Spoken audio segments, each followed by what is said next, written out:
Hello dear students, तो आज हमारा जेईई मेंस का सेकंड पेपर था। कल के बच्चों ने पेपर दे चुके हैं, ऑलरेडी हम लोग डिस्कस कर चुके हैं। आज हमारा 25 फरवरी 2021 को जो सुबह की शिफ्ट में पेपर हुआ उसका डिस्कशन लेके आया हूँ हिंदी मीडियम के लिए।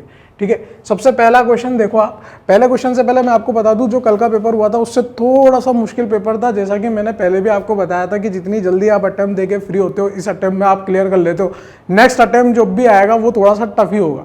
ठीक है ना। तो फिर भी आज के बच्चे कल वाले वीडियो को देख के ये पता कर सकते थे कि एनसीईआरटी बेस्ड क्वेश्चन आ रहे हैं, तो एक बार एनसीईआरटी की मोटी मोटी रेटिंग मार सकते थे। लेकिन ठीक है, इतनी जल्दी कोई नहीं कर पाता, मान सकते हैं। यहाँ पर सीधा सीधा पूछा है कि अभिक्रिया का उत्पाद बताओ।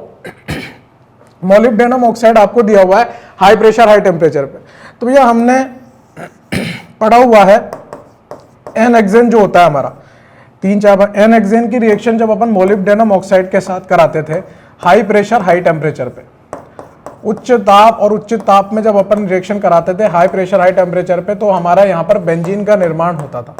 और बेंजीन का निर्माण होता था, वहां पे मैंने लिखाया था कि मोलिब्डेनम ऑक्साइड जो होता है वो साइक्लाइजेशन के करने में काम में आता है और एरोमेटाइजेशन करने में काम में आता है।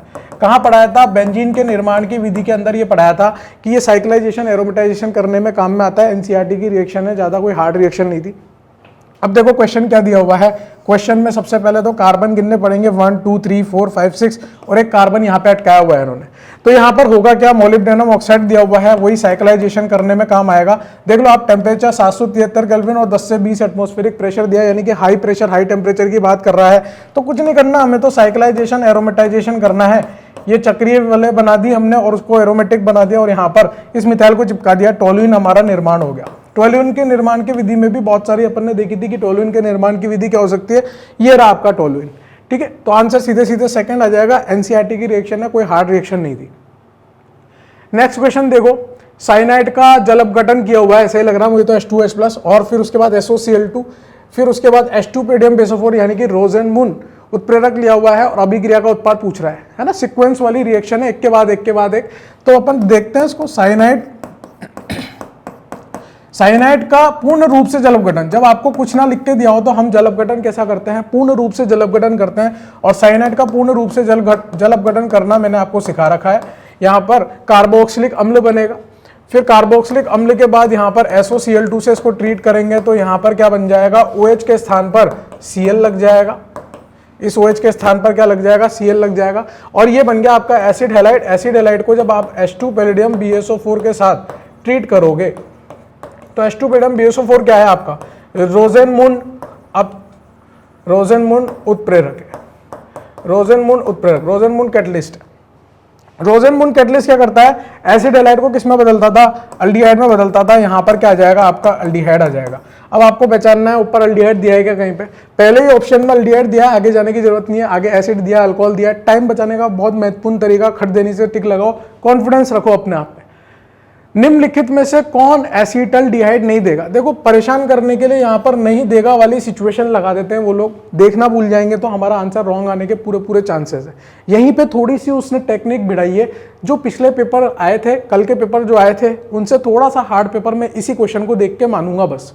ठीक है, यहाँ पर अपन सबसे पहली रिएक्शन देखते हैं। साइनाइड की रिएक्शन अगर मैं डिबाल एस से कराने की कोशिश करूं तो क्या बनेगा? एक एक करके रिएक्शन को देखते हैं। डिबाल एस 4 लोगों को रिड्यूस करता है, एसिड को, एस्टर को, एसिड हैलाइड को, साइनाइड को। कॉपी में लिखा रखा है और कहां तक लेके जाता है साहब? अल्डिहाइड तक लेके जाता है। तो यहाँ पर कौन सा अल्डिहाइड बन रहा है? क्योंकि यहाँ CH3 लगा के दिया था तो यहाँ पर एसिटल्डिहाइड दे रहा है, यानी कि यहाँ से तो एसिटल्डिहाइड का निर्माण हो रहा है। सेकेंड ऑप्शन हमें दिया है अल्कोहल कॉपर हीट के साथ। याद है आपको? कॉपर हीट 1 डिग्री अल्कोहल दिया है और 1 डिग्री अल्कोहल की अभिक्रिया अगर मैं कॉपर हीट लगभग 300 डिग्री सेल्सियस पे इसको गर्म करूंगा तो यहां से मुझे क्या मिलेगा? अल्डिहाइड मिलेगा।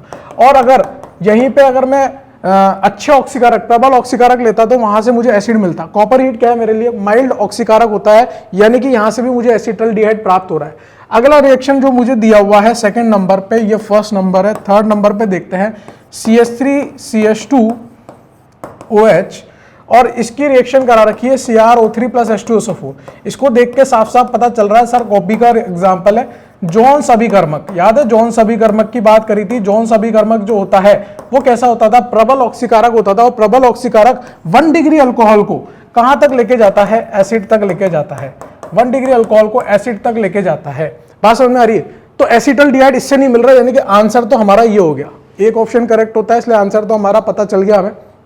अगर आपको इस फोर्थ वाली रिएक्शन के बारे में नहीं भी पता था तब भी आपका आंसर आ चुका है, लेकिन यहां पर थोड़ा सा उलझाने के लिए आपको फोर्थ रिएक्शन दी है, जिसके बारे में मैं मान सकता हूं कि बच्चों को इतना पता नहीं होता है। इस रिएक्शन का नाम होता है वॉकर प्रोसेस। क्या बोलते हैं? WACKER, walker process. अब आगे के लिए इसको याद रख लो, वॉकर प्रोसेस क्या होता है, ठीक है। कैटलिस्ट पैलेडियम के प्रेजेंस में कॉपर वाटर के साथ जब ऑक्सीजन को ट्रीट करते हैं तो ऑब्वियस ही बात है, ऑक्सीजन दिया है तो यहाँ पर ऑक्सीकरण ही होगा। ऑक्सीकरण होकर यहाँ से भी मुझे क्या प्राप्त होगा? एसिटल्डिहाइड प्राप्त होगा। लेकिन केवल थर्ड ऑप्शन है जिसमें मुझे एसिड प्राप्त हो रहा है। लैक्टोज में कौन सा कार्बन बंधन है जो गैलेक्टोज और ग्लूकोज के बीच है? देखो मैंने कन्वर्ट किया है, यहां पर इंग्लिश मीडियम के पेपर में बंधन की जगह पर लिंक लिखा हुआ था, कोई फर्क नहीं पड़ता, लिंक को बंधन ही बोलते हैं, ठीक है ना। गैलेक्टोज और ग्लूकोज, उसने यहां पर देखो एक लग भी दे दिया। लैक्टोज किस किस से बना होता है? गैलेक्टोज और ग्लूकोज से बना होता है। इससे ज्यादा हिंट क्या देगा भैया? इससे ज्यादा हिंट क्या देगा? ठीक है, लैक्टोज में क्या होता है? लैक्टोज लिखा, लैक्टोज किससे बनता है? बीटा डी गैलेक्टो पायरेनोज, याद आ रहा होगा, प्लस बीटा डी ग्लूको पायरेनोज। और यहां पर जो लिंकेज होता है वो C1 C4 होता है। C1 तो किसका होता है? गैलेक्टोज का, और C4 किसका होता है? बीटा डी ग्लूको पायरेनोज का होता है। तो C1 तो किसका हो गया? गैलेक्टोज का। C4 किसका हो गया? ग्लूको पायरेनोज का। यानी कि आंसर तो हमारा 1 आ जाएगा। लेकिन फिर भी मैं आपको स्ट्रक्चर बना के बताता हूं। देखो स्ट्रक्चर हेवर्थ प्रक्षेपण बनाते हैं अपन। हेवर्थ प्रक्षेपण में बताया था ऑक्सीजन को ऊपर रखना है, 6 सदस्य की वलय बनानी है, छठे कार्बन पे OH बाहर की तरफ लगा होता है। छठे कार्बन पे, ओ माय गॉड, छठे कार्बन पे यहां पर CH2OH, ये छठा कार्बन होता है अपना, ये पांचवा, ये चौथा, ये तीसरा, ये दूसरा, ये पहला। अब अपन को बीटा डी बनाना है। बीटा डी में कितने बी आने चाहिए? 2, है ना। AB वाली बात होगी। तो अबाव बिलो, याद आ रहा है? अबाव बिलो, अबाव बिलो, यहां पर H और OH इस तरह से आ जाएगा। फिर हम लोग बीटा डी गैलेक्टोपायरेनोज की बात करते हैं।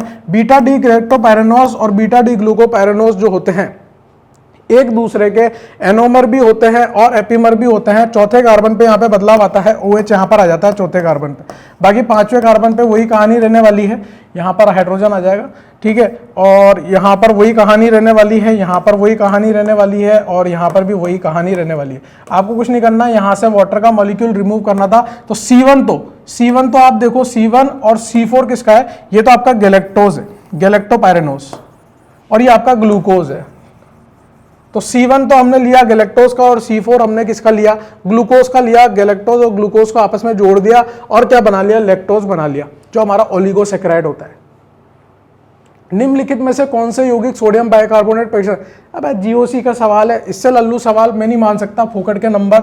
NaCO3 का मतलब H2CO3 की बात चल रही है। जो भी अम्ल H2CO3 से ज्यादा अम्लीय होंगे, लिखाई हुई थी बात, जो भी अम्ल H2CO3 से ज्यादा अम्लीय होंगे वो सब यहाँ पर सोडियम बाइकार्बोनेट परीक्षण देंगे। याद करो CO2 गैस निकलती थी बाहर, CO2 गैस निकलती थी बाहर, तो H2CO3 से ज्यादा अम्लीय कार्बोक्सिलिक अम्ल तो होते ही हैं, यानी कि सेकंड वाला तो हमारा होगा ही होगा।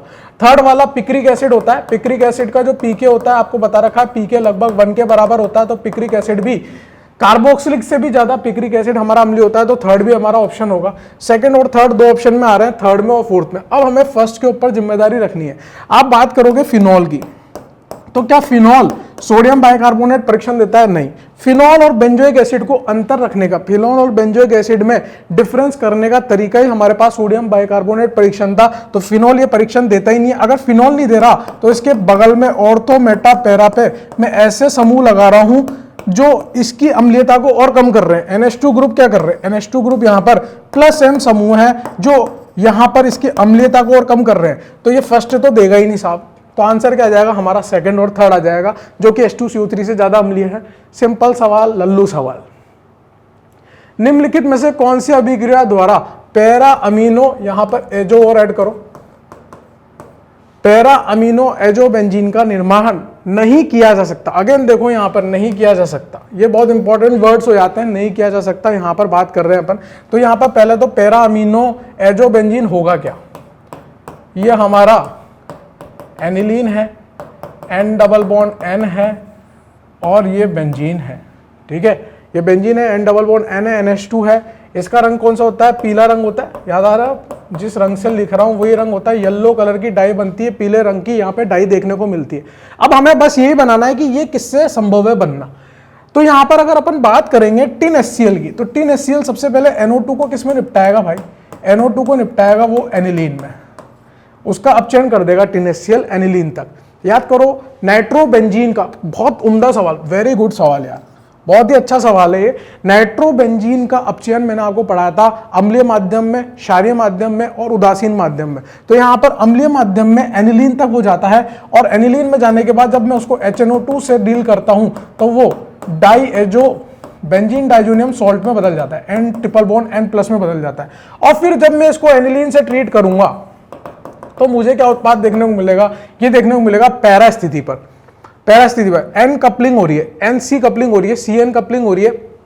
तो यहां से ये N ट्रिपल बॉन्ड N, यहां से ये इलेक्ट्रोफाइल की तरह, याद है बेंजीन डाइजोनियम सॉल्ट दो तरीके से बिहेव कर सकता था, दो तरीके से व्यवहार करता था, एक तो इलेक्ट्रोफाइल की तरह व्यवहार करता था, एक नाभिक स्नेही समूह की तरह। जब वो इलेक्ट्रोफाइल की तरह व्यवहार करता था तो डाई बनती थी, तो वो डाई ऐसे बनेगी।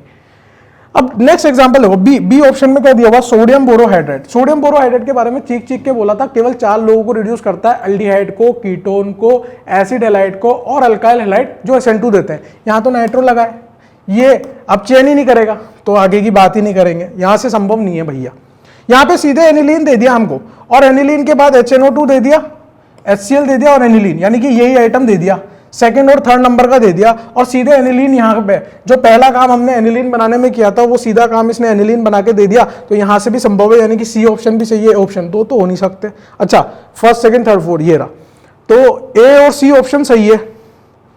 तो अच्छा, नहीं दिया जाता है, नहीं किया जा सकता, नहीं किया जा सकता, किससे नहीं किया जा सकता, केवल बी से नहीं किया जा सकता, ए और सी से किया जा सकता है। बात समझ में आती है। 7th क्वेश्चन देखो आप, यहां पर HCl के साथ इस यौगिक को ट्रीट कर रहे हैं। अब OCH3 का कौन सा +M, NO2 का कौन सा -M प्रभाव होता है, HCl से कौन सी अभिक्रिया होगी, इलेक्ट्रोफिलिक एडिशन रिएक्शन होगी। HCl को मार्कोनिकोव नियम द्वारा जोड़ना है। मार्कोनिकोव नियम क्या होता है साहब, वहां जोड़ेंगे जिससे बनने वाला कार्ब धनायन स्थायी होगा। तो OCH3 के पास कार्ब धनायन बनना चाहिए, हमारा इलेक्ट्रोफाइल H+ होगा और Cl- हमारा नाभिक स्नेही समूह होगा। तो H को तो यहां जोड़ देंगे और कार्ब धनायन यहां बनाएंगे, तो Cl को यहां जोड़ देंगे। तो देखो Cl OCH3 के पास किस किस में जुड़ा हुआ है, अच्छा 3 है, पहला दूसरा चौथे, तीनों में Cl OCH3 के पास जुड़ा हुआ है, यानी कि यहां से तो काम तमाम नहीं होगा। लेकिन एक ऑप्शन तो उड़ा दिया अपन ने, थर्ड वाला तो नहीं हो सकता, थर्ड वाला तो नहीं हो सकता। अब इसको ट्रीट कर रहे हैं हम लोग NaI एसीटोन के साथ। याद करो फिंकस्टीन अभिक्रिया, NaI एसीटोन के साथ इसको ट्रीट कर रहे हैं। यहां पर ये I- है, I- कहां पे अभिक्रिया करेगा, Cl को निपटा देगा। कौन सा मैकेनिज्म, SN2 क्रियाविधि से क्या बनाएगा, यहां पर OCH3, यहां पर आयोडीन और यहां पर NO2 लग जाएगा। अब देखो आयोडीन कहां लगा हुआ है, केवल एक ही ऑप्शन है सेकंड नंबर का। अरे फोर्थ वाले को भी काट सकते थे, यहां तो आयोडीन ही नहीं आ रहा। तो सेकंड वाला ऑप्शन हमारा एकदम करेक्ट है। ठीक है, पहले उसने क्या किया है, पहले इलेक्ट्रोफिलिक एडिशन रिएक्शन, ये भी अच्छा क्वेश्चन है। दो कॉन्सेप्ट एक साथ पूछ लिए, इलेक्ट्रॉन स्नेही योगात्मक अभिक्रिया और SN2 अभिक्रिया, दोनों को साथ में देखने को मिला भैया, बहुत बढ़िया एग्जांपल है।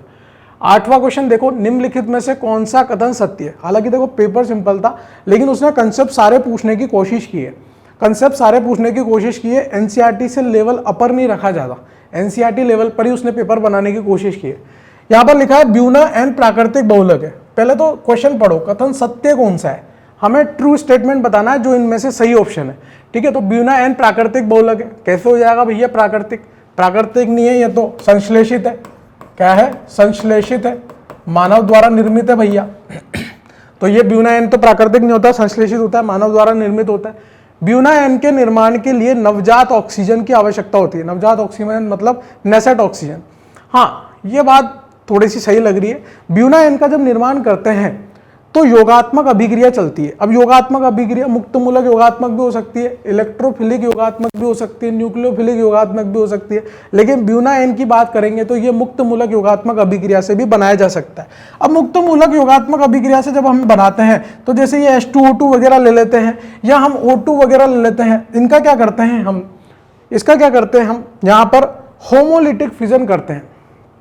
क्या करते हैं, होमोलिटिक फिजन करते हैं, विखंडन करते हैं। कौन सा विखंडन, समांश विखंडन करते हैं। कैसा विखंडन करते हैं, समांश विखंडन। याद आ रहा है आपको, OH OH, यहां से इसको ब्रेक कर देते थे तो OH मुक्त मूलक बन जाते थे 2। फिर श्रृंखला प्रारंभ विधि, श्रृंखला प्रारंभ हो जाता, फिर श्रृंखला प्रारंभ हो जाता था, श्रृंखला समाप्त वाली अभिक्रिया आ जाती थी, 3 स्टेप में चलती थी, श्रृंखला संचरण, श्रृंखला प्रारंभ, सबसे पहले श्रृंखला प्रारंभ, फिर श्रृंखला संचरण पद और फिर श्रृंखला समाप्त पद चलता था। तो वही वाला मैकेनिज्म इसमें फॉलो होगा, मुक्त मूलक योगात्मक अभिक्रिया हो सकती है। तो ये आंसर फिर भी मुझे ठीक लग रहा है कि ब्यूना एन के निर्माण के लिए नवजात ऑक्सीजन की आवश्यकता हो सकती है। योगात्मक अभिक्रिया, इसका सीधा सीधा कॉन्सेप्ट यहाँ पे क्या निकल रहा है कि योगात्मक अभिक्रिया, नियोप्रीन योगात्मक सहबहुलक है। सबहुलक क्या होता है? कोपोलीमर। कोपोलीमर मतलब सबहुलक मतलब जिनमें एक से ज्यादा एकलक होते हैं, एक से ज्यादा भिन्न एकलक होते हैं। तो नियोप्रीन में तो होता ही एक एकलक है, तो ये तो समबहुलक है, सबहुलक नहीं है। तो यहीं से ये चीज तो रॉन्ग हो जाती है। नियोप्रीन क्या है भैया? समबहुलक है, आगे जाने की जरूरत ही नहीं है हमें। समबहुलक होता है ये, सबहुलक नहीं होता। एक ही एकलक से बनने वाला बहुलक होता है। तो तीसरा ऑप्शन भी गलत हो गया। चौथा ऑप्शन ब्यूना एस। देखो ब्यूना एस के बारे में कितनी बातें पूछ रहा है भैया, पिछले पेपर में भी ब्यूना एस के बारे में बातें पूछी थी। एस क्या होता है याद करो, यहां पर भी पूछ रहा है बार बार। ब्यूना एस रेखीय बहुलक होता है एवं थर्मोसेटिंग प्लास्टिक होता है। नहीं भाई, ब्यूना एस कोई थर्मोसेटिंग नहीं होता। ब्यूना एस तो क्या है भैया? रबड़ वाले कंपाउंड में यूज होता है। रबड़ वाले जैसे अपन रेनकोट वगैरह ये सब जो होते हैं उसके अंदर यूज में होता है। ये तो इलास्टोमर होता है भाई सब, थर्मोसेटिंग प्लास्टिक नहीं होती। ये क्या होता है? इलास्टोमर होता है। इसमें वांडरवाल फोर्स जो होते हैं वो रेस्पॉन्सिबल होते हैं, वांडरवाल बल जो होते हैं वो जिम्मेदार होते हैं ब्यूना एस के बनने के लिए। तो फोर्थ ऑप्शन भी नहीं होगा। तो करेक्ट ऑप्शन तो हम पहले फाइंड कर चुके हैं, सेकंड वाला। थोड़ा सा ट्रिकी क्वेश्चन था, यहाँ पर नवजात ऑक्सीजन की बात कोई नहीं करता, इवन मैं भी नहीं करता पढ़ाते वक्त, देखो झूठ नहीं बोलूंगा, ठीक है। तो सेकंड ऑप्शन थोड़ा सा ट्रिकी ऑप्शन था, लेकिन बाकी के ऑप्शन को नेग्लेक्ट करके हम सेकंड ऑप्शन को डील कर सकते थे। बात समझ में आती है क्या? ठीक है। तो ये कुछ क्वेश्चन आए थे जो मॉर्निंग वाली शिफ्ट में यानी कि सुबह वाली शिफ्ट में देखने को मिले थे। इससे साफ साफ पता चलता है कि NCERT based paper JEE main ले रहा है, लेकिन फिर भी थोड़ा बहुत लॉजिकली आपको सोचना पड़ेगा, बिना लॉजिकली सोचे कुछ नहीं होने वाला है। और मैं आगे आने वाले पेपर, आगे आने वाले जितने भी पेपर्स हैं आपके, जिन जो भी बच्चा नेक्स्ट पेपर देने वाला है या फिर नेक्स्ट जो भी जेईई मेंस होगा अगले महीने, तो उसके लिए मैं आपको बेस्ट ऑफ लक बोलता हूं। प्लीज एनसीईआरटी को प्लीज फोकस हो गए, ध्यान से पढ़े लास्ट के 3 चैप्टर को, बायोमोलिकुलर, पॉलीमर, केमिस्ट्री को। अभी भी आपके पास समय। Thank you so much.